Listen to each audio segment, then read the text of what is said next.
Showing the visuals of the arrival of the president at Dhammachakra celebrations, which are being organized at Rashtrapati Bhavan. The president has arrived, and even as we speak, we tell our viewers that it is the Guru Purnima today, the Ashad Purnima, and the Dhammachakra celebrations are being held at Rashtrapati Bhavan.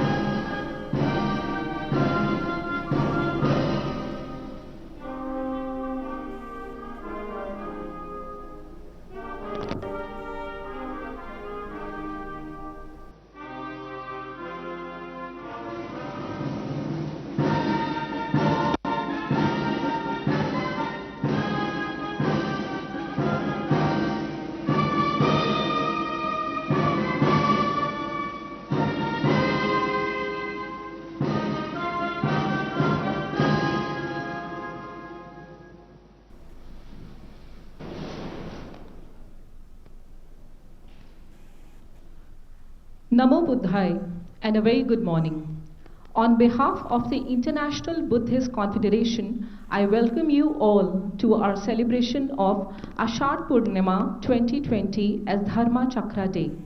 The Ashad Purnima is the full moon day on which Tathagata Gautam Buddha delivered his first sermon of Dharma Chakra Parvatana Sutra, thereby setting the wheel of Dharma Chakra in the motion. Now we will have Manglacharan by Dhammadeepa Buddha Vihar in Theravada tradition, followed by Mahayana Sangha from Ganden Tech Chanting Monastery, Ulaanbaatar, Mongolia.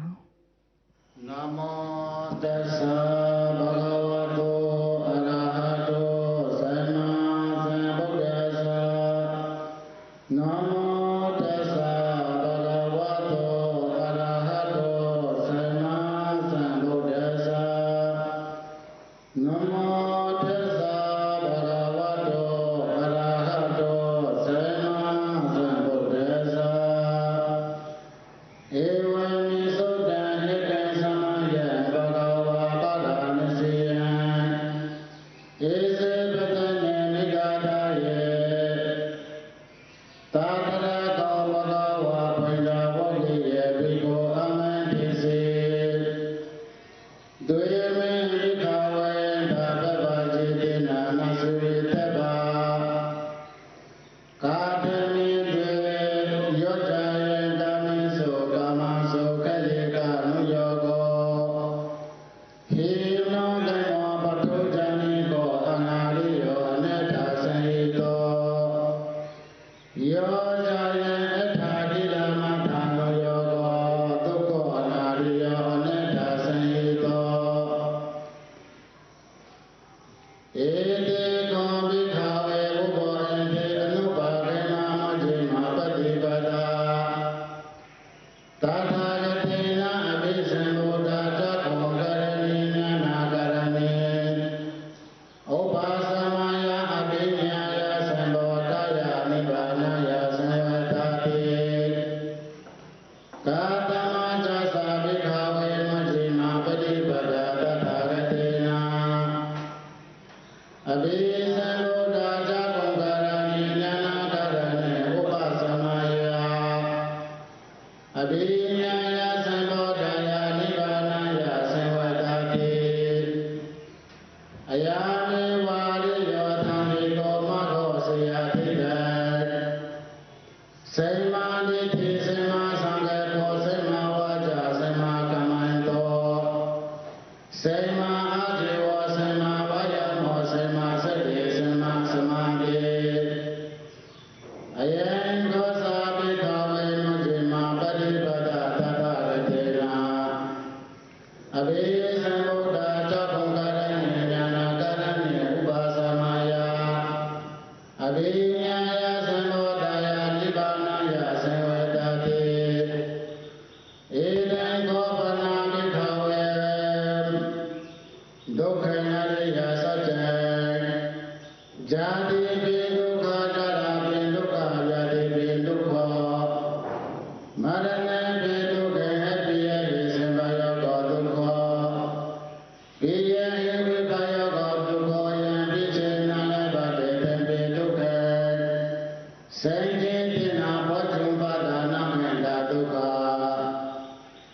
भवातु सर्वा मंगलेन रक्षन्तु सर्वा देवता सर्वा बुद्धानुभावेन सदा सुखे भवन्तु ते भवातु सर्वा मंगलेन रक्षन्तु सर्वा देवता सर्वा धर्मानुभावेन सदा सुखे भवन्तु ते भवातु सर्वा मंगलेन रक्षन्तु सर्वा देवता सर्वा संघानुभावेन सदा सुखे भवन्तु ते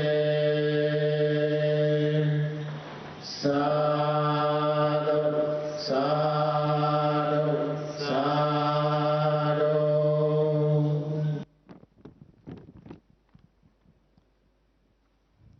I humbly request the Honorable President of India, Shri Ram Nath Kovind ji, and Venerable Dr. Dhammapiya, Secretary General IBC, to proceed for lighting of lamp at the Lord Buddha statue and offering of flowers amidst chanting.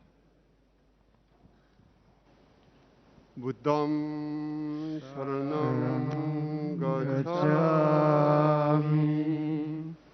Dhammam Sharanam Gacchami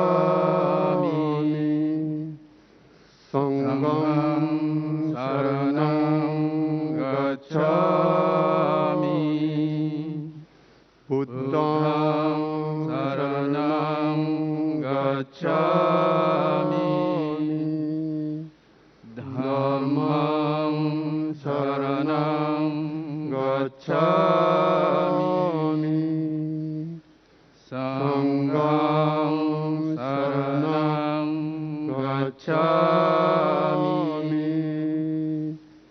Gacchami Buddham Sharanam Gacchami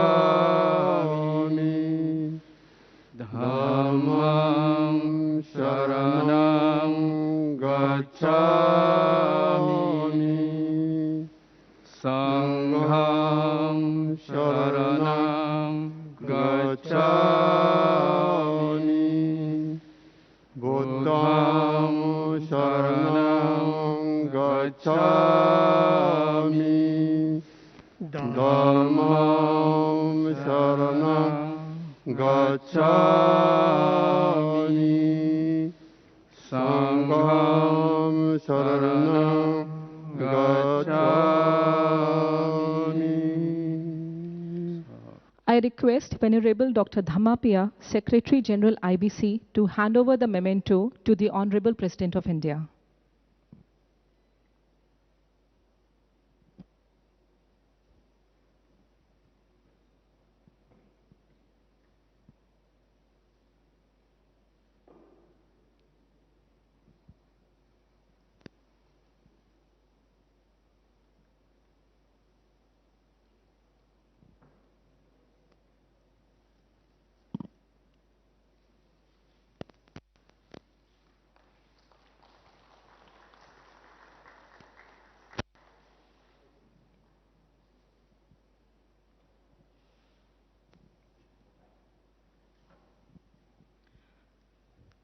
I cordially invite Shri Prahlad Singh Patel, Honorable Minister of State, Independent Charge, Ministry of Culture and Ministry of Tourism for the welcome address.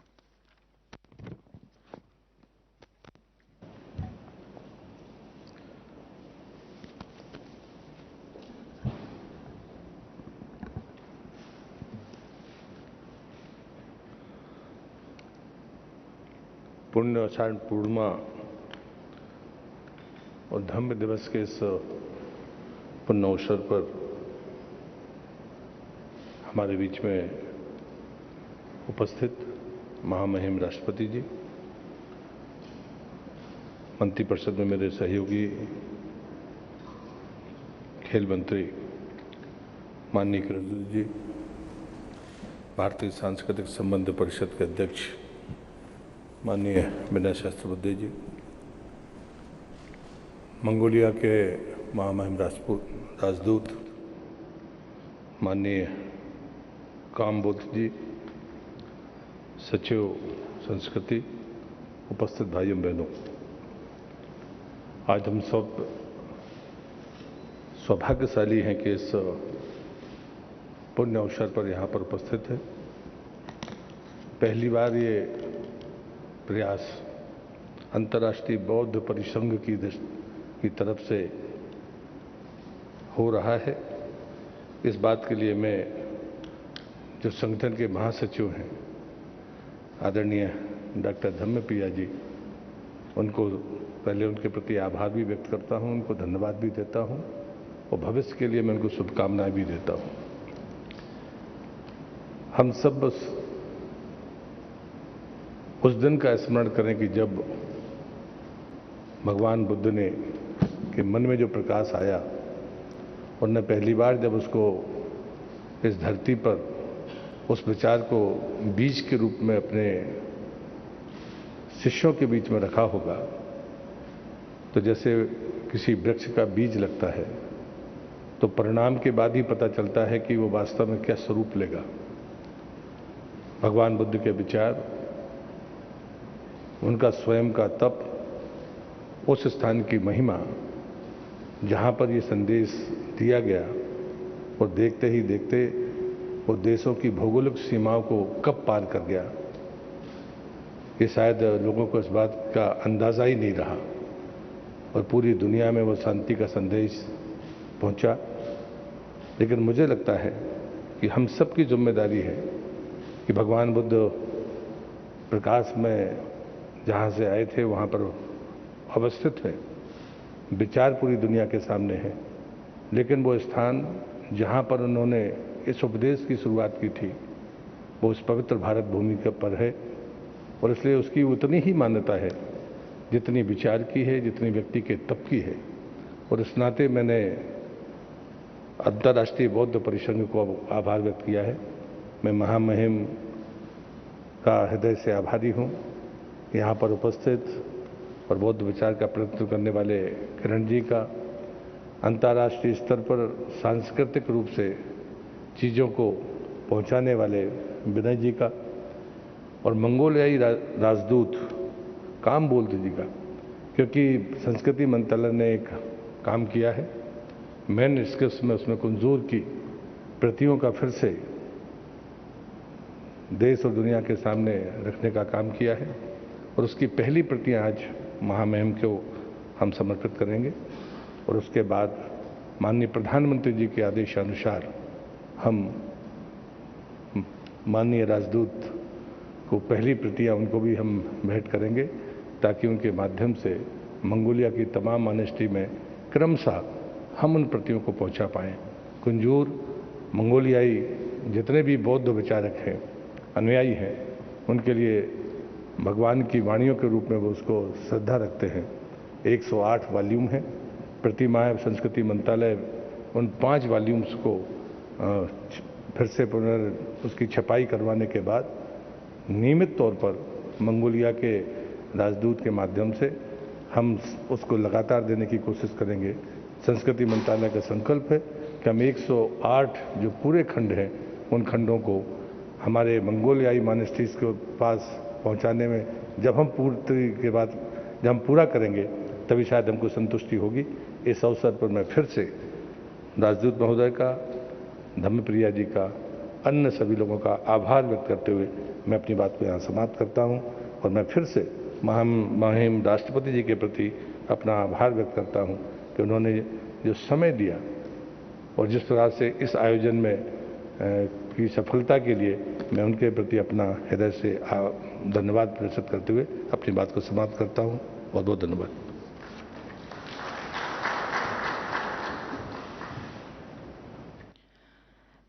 Now I request Honorable Minister of Culture Shri Prahlad Singh Patel to unveil the first volume of the digitized publication of Mongolian Kanjur and present it to the Honorable President of India.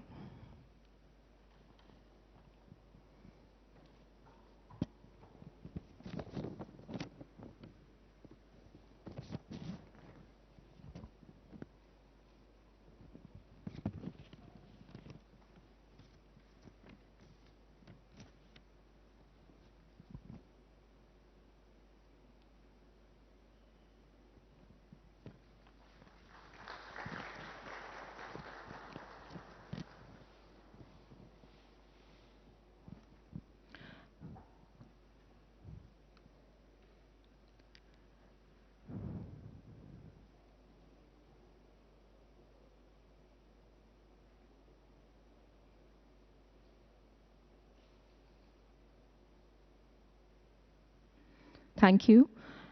Now I request Honorable Minister of Culture, Shri Prahlad Singh Patel, to present a copy of Mongolian Kanjur to His Excellency Mr. Gonching Gambold, Ambassador of Mongolia, as a token of love and friendship from Government of India.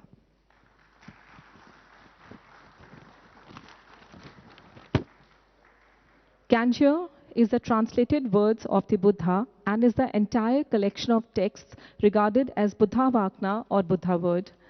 The invaluable publication was compiled by Dr. Lokesh Chandra from the archives of late Dr. Raghuvira and is published by National Manuscripts Commission courtesy of Indira Gandhi National Center for Arts under the aegis of Ministry of Culture. It is an offering to the people of Mongolia from India.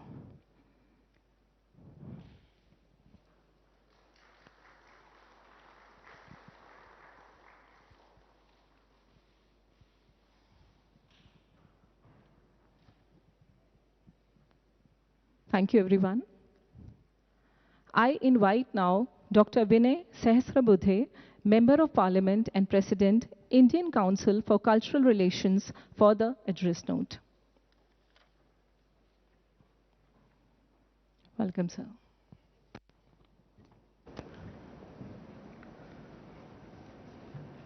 Honorable President of India, Shri Ramnath Kovind ji, Honorable Union Ministers, Shri Kiran Rijiju ji and Shri Prahlad Patel ji, Venerable Dharma Priya ji, Excellency Ambassador of Mongolia, our good friend Shri Ganbod ji, and all those who are joining this Dharma Chakra Day, a historic day from various parts of the globe, brothers and sisters. It's a privilege to be a part of the observance of this day, and I'm grateful for bestowing this honor on me to the organizers. When the entire humanity is facing a serious challenge in the form of COVID-19 pandemic, remembering the message of Karuna given by Buddha is extremely important. Today's crisis calls upon all of us to be sensitive towards all those who are fighting to save humanity from this dreadful onslaught of the pandemic. Basic human sensitivity is the mother of ability to empathize. And the origin of sensitivity lies in Gautam Buddha's karuna or compassion. Compassion is the essence of quality of a bodhisattva. Karuna is also one of the 4 Brahma Viharas or sublime states. Compassion indicates the qualities of heart, love, and respect for all living beings. The word compassion, friends, is made up of 2 words, ko, meaning together, and passion, meaning a strong feeling. When we see someone in distress and we feel their pain as if it were our own, and strive to eliminate or lessen their pain, then this is compassion. One must understand that all the unique characteristics of human beings, like sharing, readiness to give comfort, sympathy, concern, and caring, are all manifestations of nothing but compassion. In Western medical ethics, I am told, compassion serves mainly to define the responsibilities and duties of medical professionals. In contrast, Eastern medical ethics consider developing compassion as a prerequisite in becoming a physician and recognize its curing effects. In the traditional medicine of Tibet and Mongolia, where Mahayana Buddhism prevails, a physician is seen as an enlightened person who has been thoroughly trained in Buddhist philosophy. In order to become a physician, one should develop compassion, which is considered as a path of enlightenment. Compassion is not just a characteristic, but a skill used for therapeutic purposes, which should be mastered through training and meditation, stage by stage. Friends, when we observe Dharma Chakra Din, the greatest message is that of introspecting and becoming answerable to ourselves as to how much of the teachings of Buddha have we been able to translate into our day-to-day conduct? Let's not forget the final message of Buddha. He urges his disciples, saying, "Ye be the light, Atta Deepa Bhava." The essence of this message is that one must be the torch-bearer of transformation into himself or herself. Today, when hypocrisy is eating into the vitals of trust and confidence, we have to ensure that what we preach, practice we must. In a way, ending the dichotomy between our thinking and our actions is also pravartan of a different kind. Let this pravartan enlighten all of us.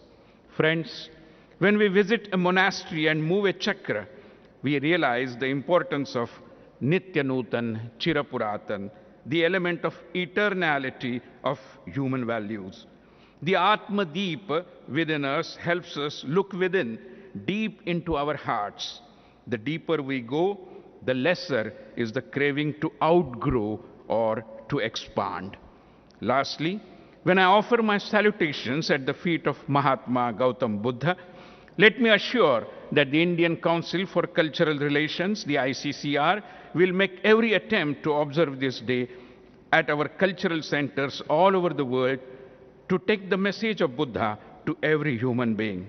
Once again, I thank the International Buddhist Confederation for bestowing this honor on me by inviting me to participate in this historic function. Thank you very much.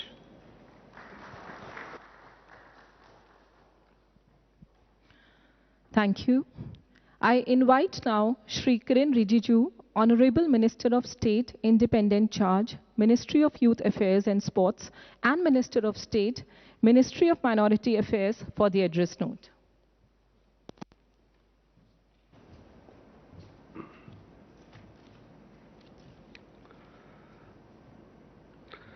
My heartfelt greetings to the Honorable President of India, Sri Ramnath Kovind ji, my colleague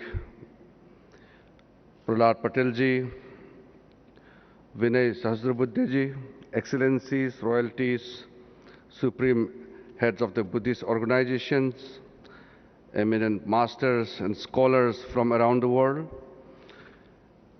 and the International Buddhist Confederation Secretary General Dhammapaya ji, his team, and all the members of the organizations who have gathered both physically and virtually on this august occasion of Dharma Chakra Day to spread Buddha's message.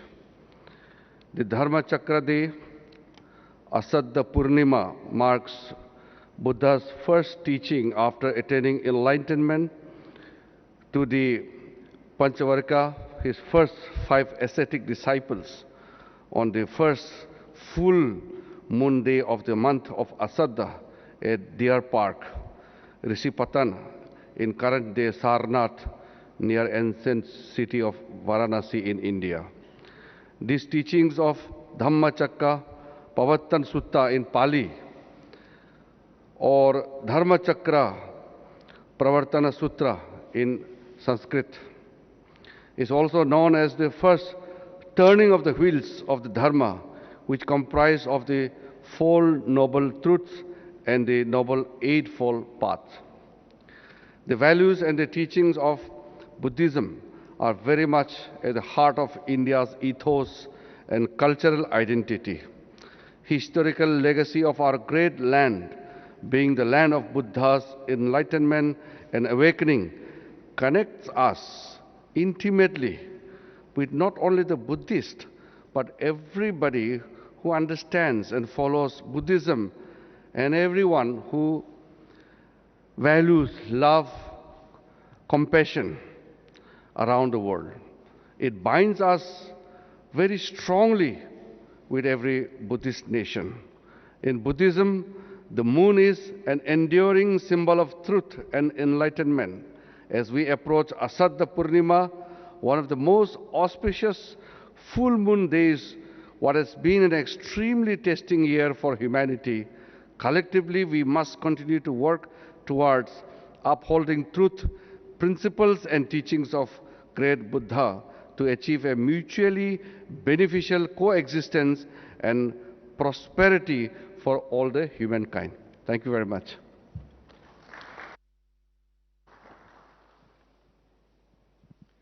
I invite now His Excellency Mr. Gonchik Gambold, Ambassador of Mongolia to India, to read out the message from President of Mongolia, His Excellency Mr. Khalmagan Batulga.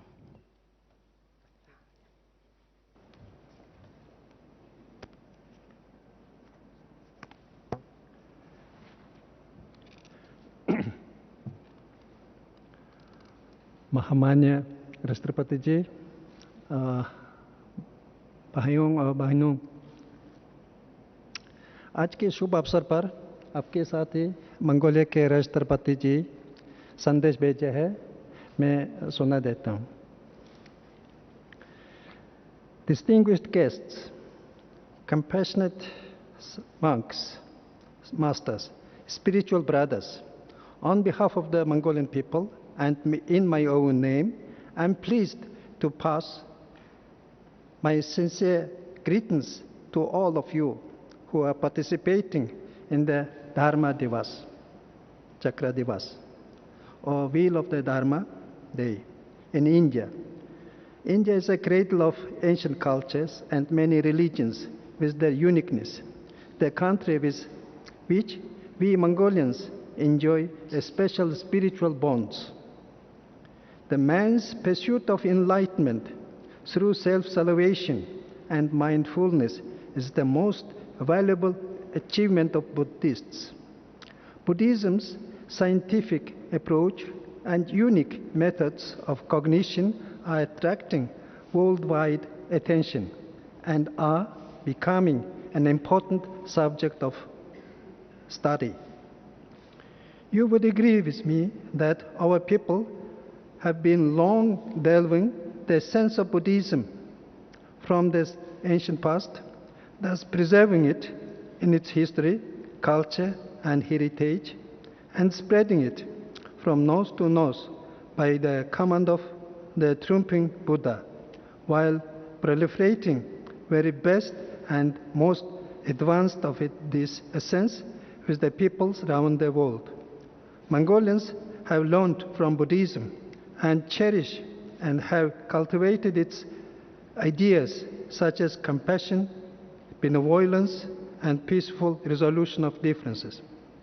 I am confident that through the Dharma Chakra Divas event, sorts of famous religious, cultural, social figures will be compassionately shared with the people, and that it will increase the international significance of Buddhism, help to build a better world and better tomorrow through peace and stability, and spread the call for the wave of peace. I am proud to say that you Buddhists have great potential for spreading peace not only in your body, in your family and country, but also the world over. Through the International Buddhist Confederation and President of India, I would like to thank the government and people of India for hosting the Dharma Chakra Divas and wish them all my best. May God bless India and its spiritual people. May the idea of compassion be spread to the mankind. President of Mongolia, Khalmagan Batulga, 4th July, Ulaanbaatar, Mongolia.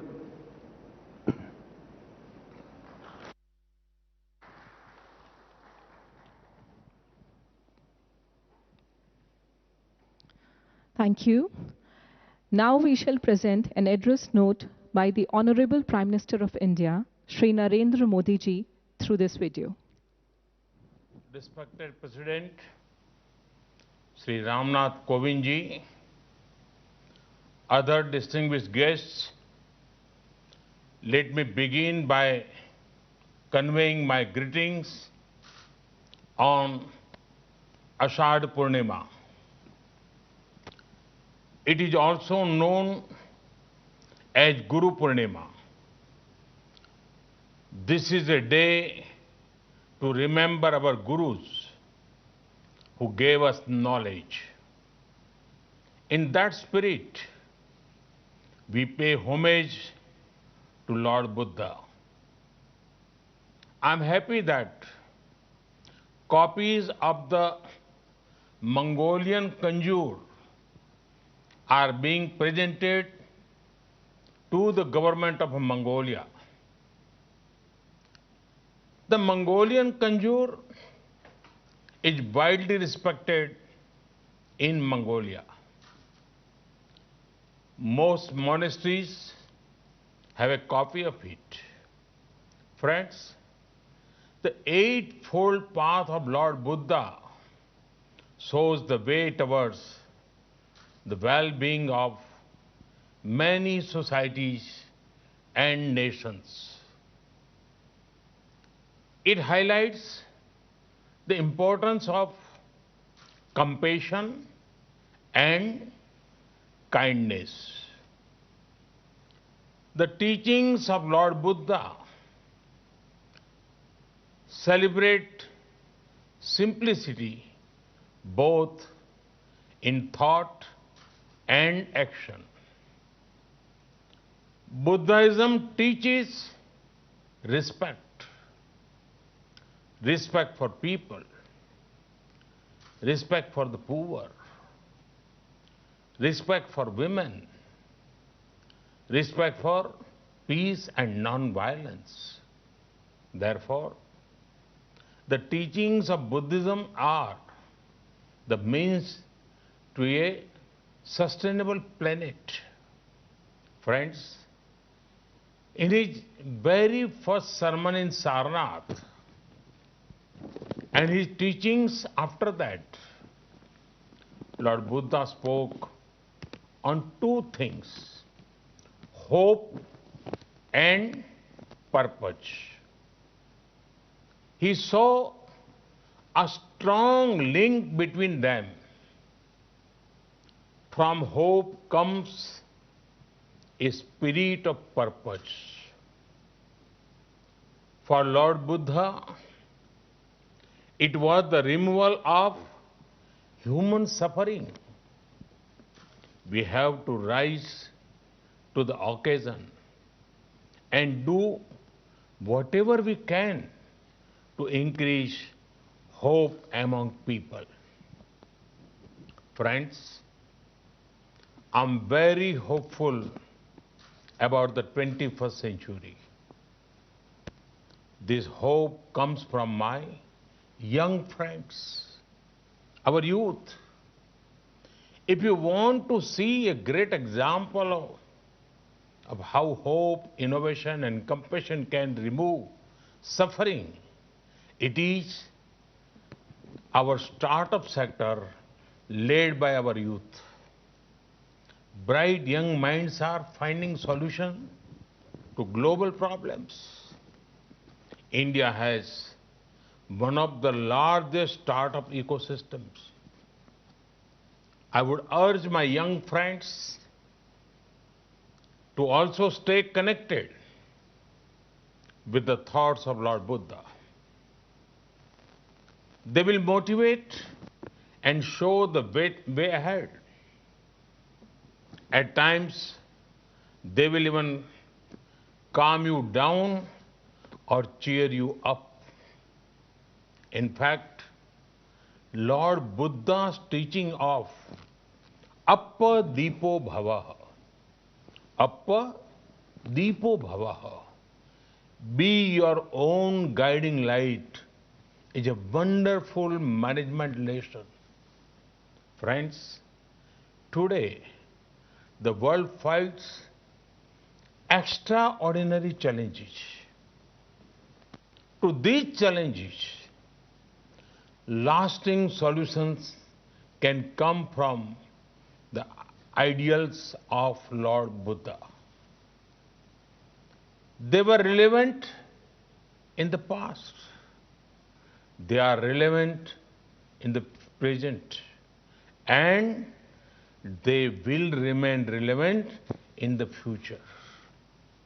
Friends, it is the need of the hour to connect more and more people with Buddhist heritage sites. We in India have many such sites.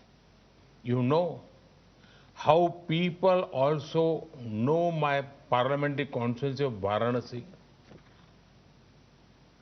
At the home to Sarnath, we want to focus on connectivity to Buddhist sites. A few days back, the Indian cabinet announced that Kushinagar airport will be an international one. This will bring so many people, pilgrims and tourists. It would also generate economic opportunities for many. India awaits you. Friends, once again, my greetings to you all. May the thoughts of Lord Buddha further brightness, togetherness, and brotherhood. May his blessings inspire us to do good. Thank you. Thank you very much.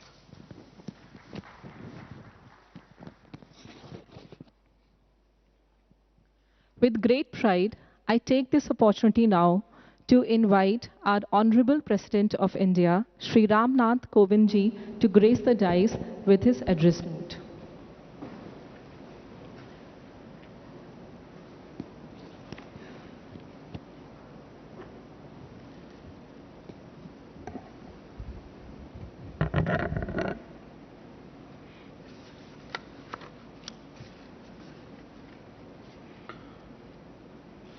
Minister of State, Independent Charge, Ministry of Culture and Ministry of Tourism, Sri Prahlad Singh Patel.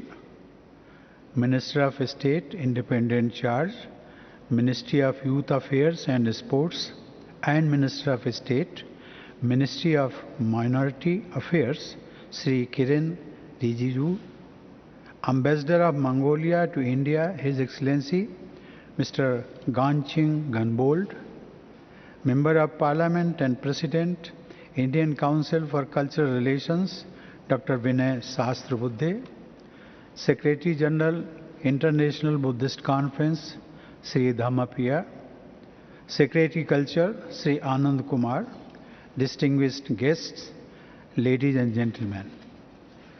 First of all, I extend my heartiest greetings to all of you on this auspicious occasion of Dhammachakra Divas and Ashadh Purnima.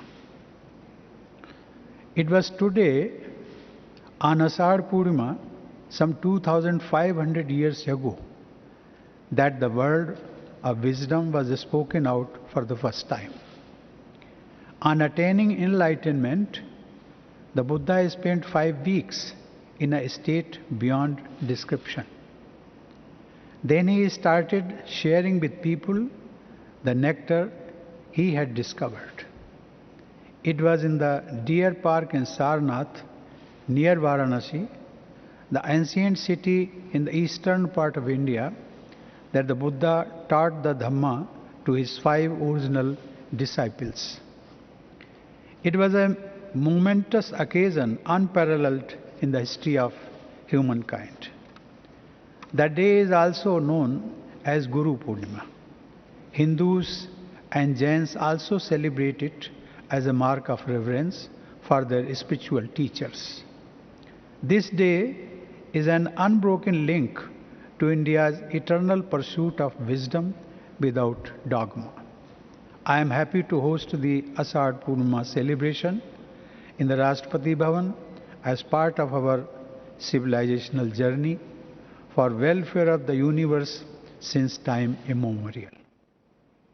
The video message by the Prime Minister of India seen by all of us just now reflects the eternal values and positive approach of India.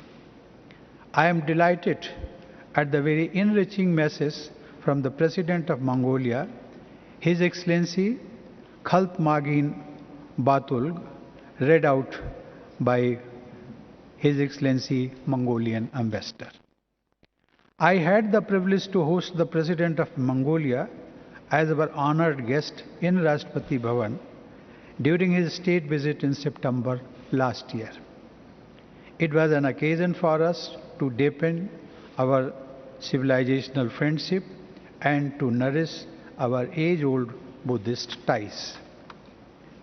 Ladies and gentlemen, I am told that the International Buddhist Confederation, or IBC, with its presence in 36 countries, is holding the celebrations around the world.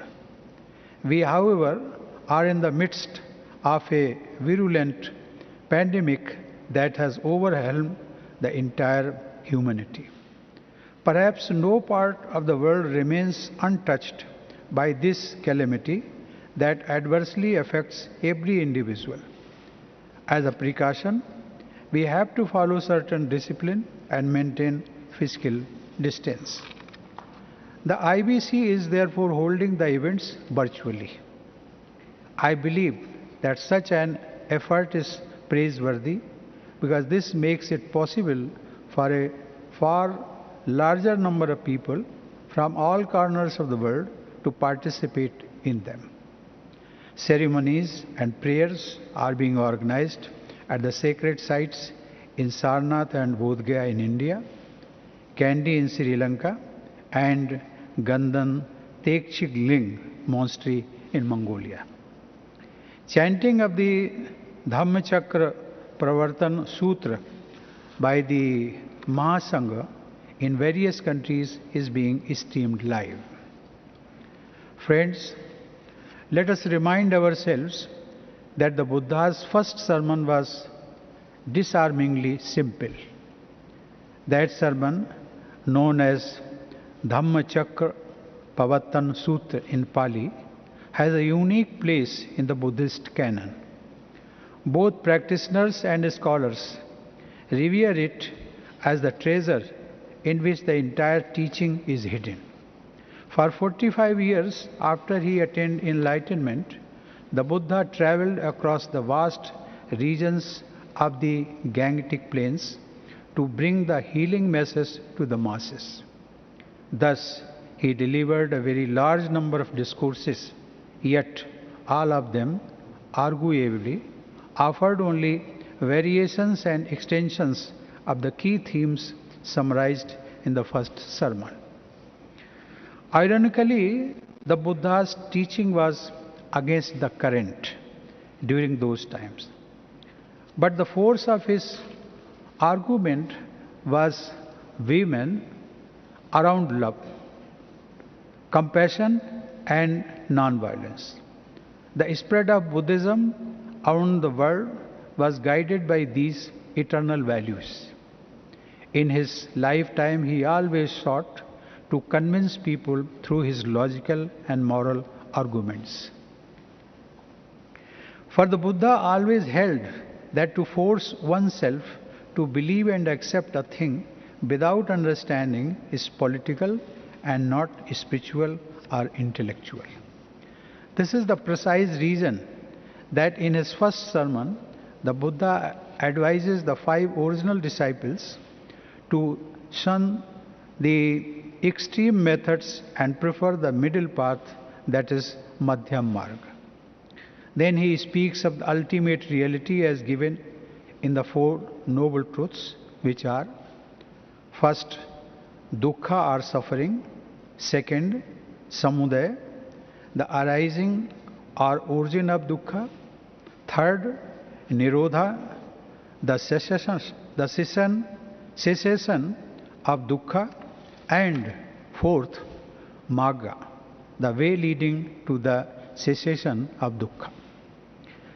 As summation of the human condition as well as human potential, these 4 pithy lines are unmatched in any tradition, spiritual or literary, in entire history.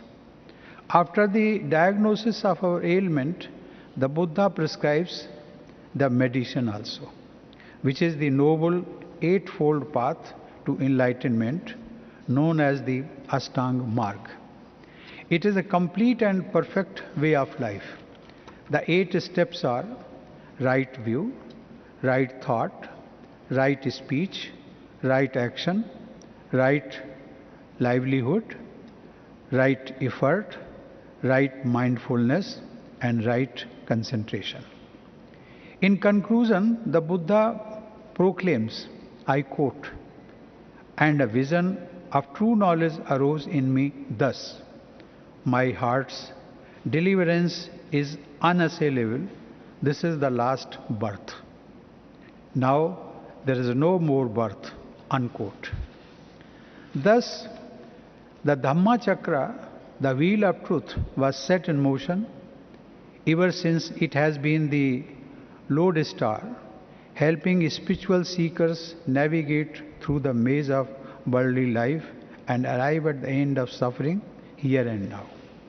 It is so scientific that it resembles psychotherapy more than a traditional dogmatic religion.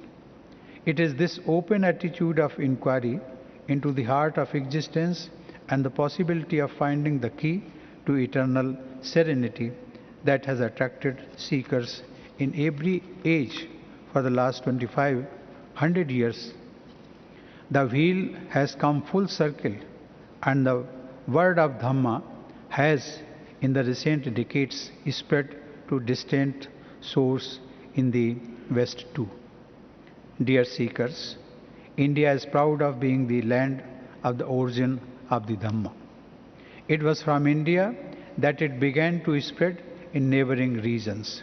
There, in new fertile soil and new climate, it grew organically, eventually branching off into various offshoots. In India, we see Buddhism as a fresh expression of the sublime truth. His enlightenment and the subsequent preaching by him for over 4 decades were in line with India's tradition of respect for intellectual liberalism and spiritual diversity.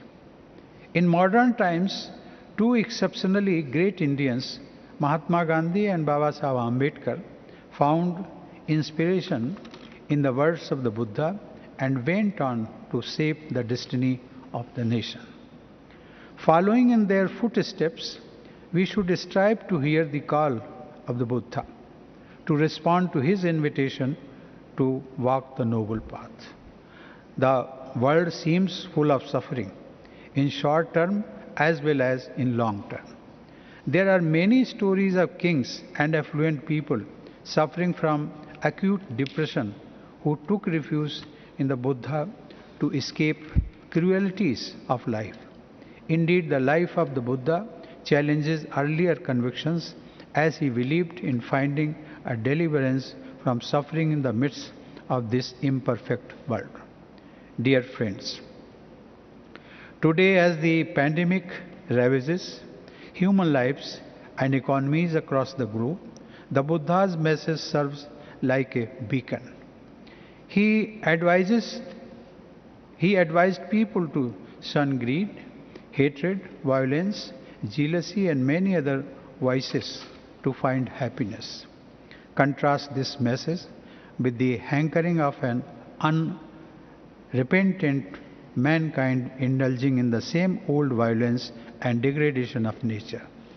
We all know that the moment the virulence of coronavirus slows down, we have a far more serious challenge of climate change before us.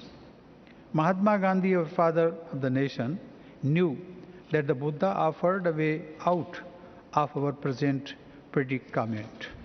In 1927, he told the students of the Anand College in Colombo, I quote, "The great master taught us what is known as the right path. And to learn the right path is not merely to pack our brains with many things that sound nice, good and sweet, but to do the right things." Gautam Buddha was so filled with mercy and kindness that it was he who taught us to love not only the members of the human family, but also to love all life, to love all the animal world. And he taught us also the personal purity of life. Unquote. In the final phase of his life, the Buddha was acutely conscious of the fact that egotism, driven by envy, hatred, greed, and ambition, would undermine compassion and loving kindness. The Buddha therefore encouraged the culture of dialectic and debate among his followers to arrive at their own truth. His cure for human suffering remains as relevant today as it was over 2.5 millennia ago. There is no doubt that the urgency of abiding by the values that the Buddha preached is eternal. By ignoring the soothing wisdom of every spiritual tradition, we have arrived at the juncture where we find ourselves today. It is high time we paid heed. Dear friends, I am grateful to the International Buddhist Confederation for providing me the opportunity to host this event and also to share my thoughts with you. The world has suffered much this year, and I sincerely wish that this sacred day heralds a new ray of hope and grants a glimpse of happiness. I also pray that it lights the lamp of wisdom in the heart of everyone. Atta Deepo Bhav. May we all be blessed. May we all awaken to wisdom. Thank you. Jai Hind.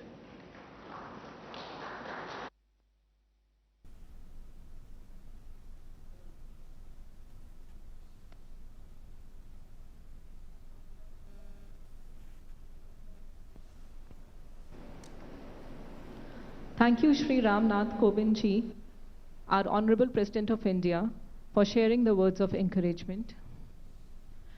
Vote of thanks by Venerable Dr. Dhammapiya, Secretary General, International Buddhist Confederation.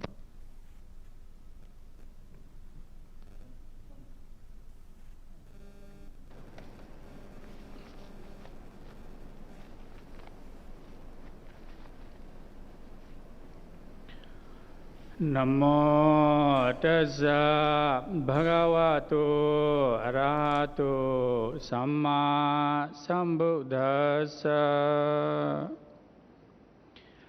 andhabhuta ayang loko tanukhita vipassati apo sagga gacchati Sakunto jalamuttoa apo sagaya gacchati.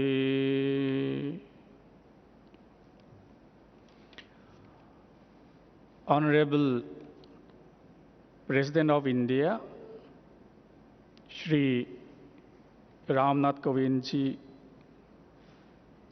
Honorable Minister of Culture, Shri Prahlad Patel ji, Honorable Minister of Minority Affairs, Shri Kiren Rijiju ji, Honorable President ICCR, Shri Vinay Sahasrabudhe ji, Honorable or His Excellency the Ambassador of Mongolia to India, our Honorable Secretary Culture, my Dhamma brothers, sisters, friends around the world. Today is the full moon day of Ashara. After Siddhartha Gautama became fully enlightened, awakened Buddha in Bodh Gaya, on this very day, he has delivered the first sermon, the teaching of the Buddha.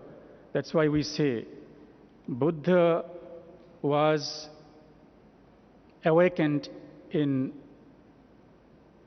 Bodh Gaya, or in other words, Buddha was born in Bodh Gaya. It's not the Siddhartha Gautama. Definitely Siddhartha Gautama was born in Lumbini, in today's Nepal. But the Enlightenment was born in Bodh Gaya. And Dhamma was born in Sarnath on today, the day of Ashura. I would like to take this opportunity, the honor, to express our deep gratitude and thanks to Honorable President of India in Rashtrapati Bhavan, all the officers, and everyone here for allowing us to host this online, virtual, global launching of Dhammacakka Day. It's very important for all of us. When there is darkness, we need light. And when there is suffering, we need a means, a way, a path to remove suffering, to overcome suffering. It was the Buddha who spoke to his disciple on this very day. Pubbhesu ananusuttesu dhammesu chakhung udapadi jnanang udapadi panya udapadi vijja udapadi aloko udapadi. That means it is not heard before. For the first time, I'm telling you, the knowledge and wisdom I have gained and seen, the higher form of knowledge called abhignana, which can remove the suffering, the disease, the problems of life. That's what he said. Avoid any kind of extremism. Today we are suffering from extreme behavior of humankind. Either this extremism is in the form of hatred or excessive greed, exploitation, or blind faith. Would ask, please avoid either of this extreme. Don't engage in self-mortification, torturing yourself, nor you engage in the sense gratification to the extreme. Take the middle path. That is, we have been given right understanding of the path, the Four Noble Truth, Eightfold Noble Path. I also take this opportunity to express my deepest thanks and gratitude to Shri Narendra Modi ji, Honorable Prime Minister of India, for his valuable, enlightening video message on this occasion. Also, I would like to express my thanks to the President of Mongolia for his message, which is very important for all of us. I also would like to take the opportunity to express my thanks to both the ministers, honorable ministers here on the stage, and also to the Honorable Member of Parliament and President, ICCR, Dr. Vinay Sahasrabudhe, His Excellency the Ambassador of Mongolia, and our Secretary Culture, Joint Secretary, and everyone from Ministry of Culture who are present and who have sponsored and supported this program. Also, I would like to express my gratitude and thanks to our Venerable Lama Jodpa ji, Sachidananda Joshi ji, and all the members of the Sangha globally who have supported this occasion from different parts of the world. I also like to acknowledge the participation of Venerable Siavali Thero, General Secretary, Mahabodhi Society of India, Bhante Medankara, Professor Nawang Samtenji, Vice Chancellor, Central Institute of Higher Tibetan Studies, Varanasi, Nanjanla Mahabodhi Main Temple Management Committee, Bodh Gaya, and His Eminence Reverend Khambalama Gabju Choijam Dambal, Patron of IBC and Supreme Head of Mongolian Buddhist Ganden Tengcheling, Mongolia, and Damadipa Buddhavihara, Tripura, and all venerable monks who have chanted this Mangalacharan and Tisarana here today, this morning, and our IBC team members, DG Malay Sinhaji, Ashokji, Ashish Baweji, everyone, and media persons, everyone, I'm very much grateful to you all. At the end, just I would like to mention that IBC has launched a scholarship program for the foreign students who want to study in India in universities for higher education. And we have also prepared to launch Dhamma Talk series for the welfare of all. We pray all living beings in the world overcome the pandemic that we are facing today with the blessings of Triple Gem. Thank you so much, everyone.